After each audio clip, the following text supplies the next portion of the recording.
This week is the start of the Champions League crunch time, the quarterfinals where the big teams can get eliminated. And I am here to tell you who I think will go through and wagwan with it, what is going to happen in the games. And the first matchup of the week is Bayern Munich versus Arsenal. This is Arsenal's first Champions League quarterfinal game since 2010. And this is the first time they've met since Bayern Munich smoked them 10-2 over 2 legs. But on paper, Arsenal have improved and Bayern Munich have got worse. Like, Arsenal have Saliba instead of Mustafi. They have Rice in the DM instead of Xhaka. And then Bayern, they have gotten worse. They have Eric Dyer in centre-back instead of Mats Hummels. And they also have Gnabry over Robben. Yes, Gnabry's good. He's not Iron Robben. It's an even game this time. Like, let's be honest with ourselves. No one's really expecting Bayern Munich to smoke Arsenal, and no one's really expecting Arsenal to smoke Bayern Munich. And there are a few positives for Arsenal, considering this is their best league campaign probably since 2004. They are playing better than they did last year, and then also this is Bayern's worst domestic campaign since 2013. Leading up to the game, Arsenal definitely have the advantage. So let's talk about the game now, and it's going to be attack versus defense when it comes to Bayern versus Arsenal, because Bayern have in their team Harry Kane, who has scored 41 goals for club and country this season, compared to Arsenal's best defensive record in the league. They've conceded 24 goals in the season as of today, before the Brighton game, and Raya's kept the most clean sheets out of any other keeper this season. So realistically, it's going to be who is going to have the better day, Saliba and Gabriel or Harry Kane, and that is one of the key battles, because if Harry Kane gets in over Saliba and Gabriel, which he very can do, Bayern Munich can easily win this game. But also, Saliba and Gabriel have shown against the better strikers in the world like Erling Haaland, they can keep a brother quiet. So that's going to be very interesting.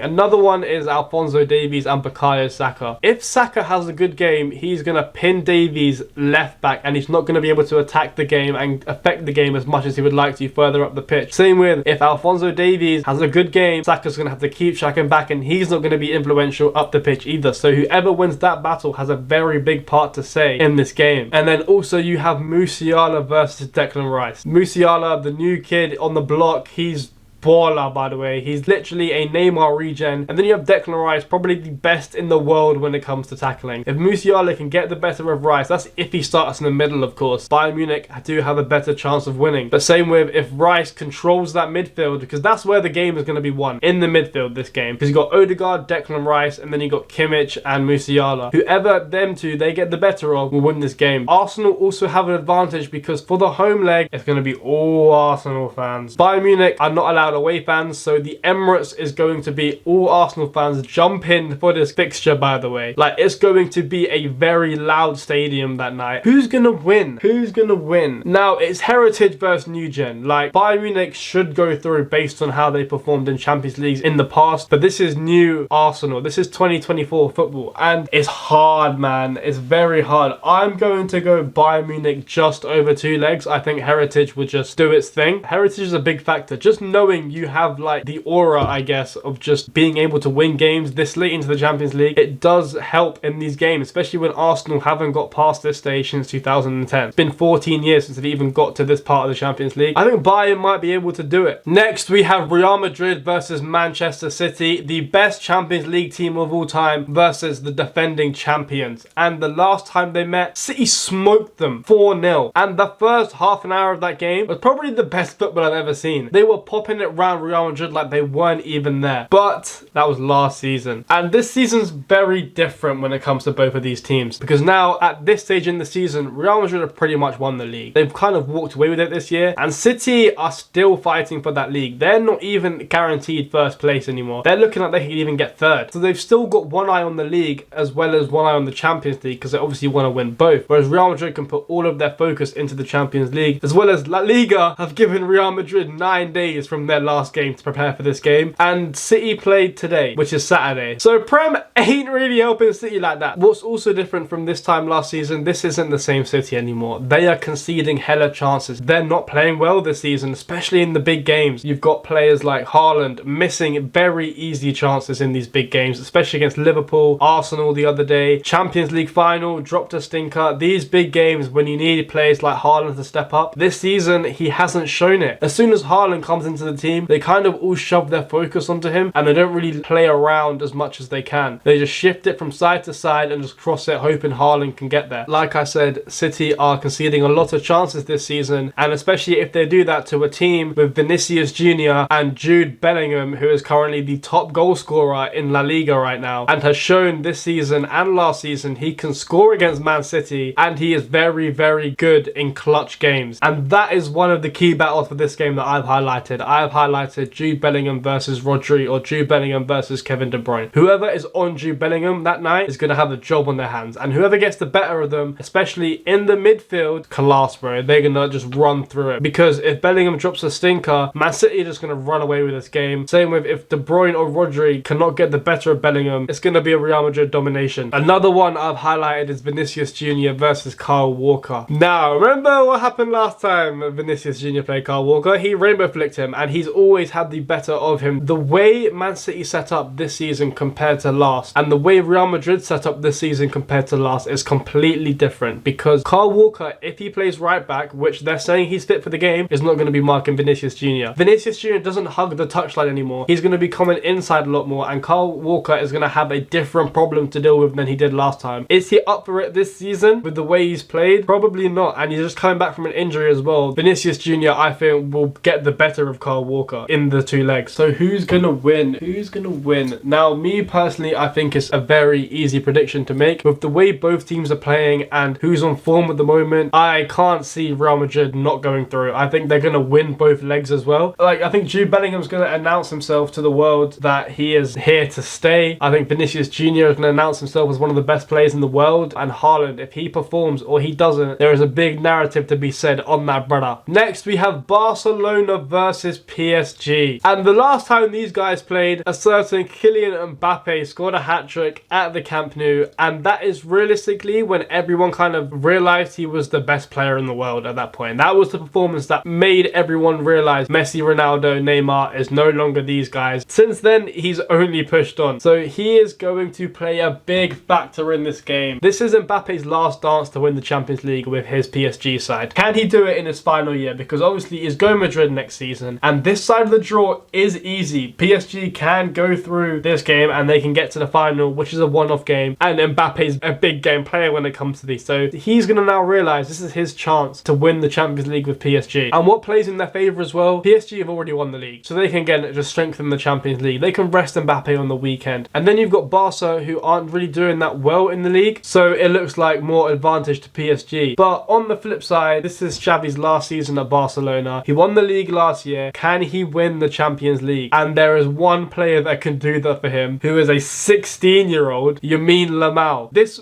guy is their best player this season. Let's put it straight. A 16-year-old is Barcelona's best player. Barca haven't lost in their last 11 games, so they're low-key, they're doing alright. And as well as you've got Dembele's return to Barcelona, that's going to be a big one, because this guy can perform. Can't shoot, but he can perform. So if he decides to pass instead of shoot, he can have a big game. For this game, I've kind of only highlighted one key battle, which is Kylian Mbappe versus João Cancelo. He's going to have to defend Mbappe. He would probably not be able to get forward at all unless Barca obviously control the game. That is a weakness Mbappe can exploit. And who I think is going to win, I think I made it pretty clear. I think PSG are going to win. They're going to go through this game over two legs. I can see them just cruising through it. And the last quarter-final game we have is Atletico Madrid versus Borussia Dortmund. There hasn't really been many games between these two. Their last meeting was in 2018 in the group stages, where Atleti won at home and Dortmund won at home. Straight off the bat here, Atletico Madrid are going to go for it. Come on now. They beat Inter Milan, and Dortmund had to just go through PSV Eindhoven, which even then they struggled to go through. Like, Atleti are just better set up when it comes to European games, and that is because of Diego Simeone. Again, there's a storyline in this game as well. This is his last season, and it's very easy for him to get to the final. The man who's going to light up this fixture is going to be Antoine Griezmann. Like, this brother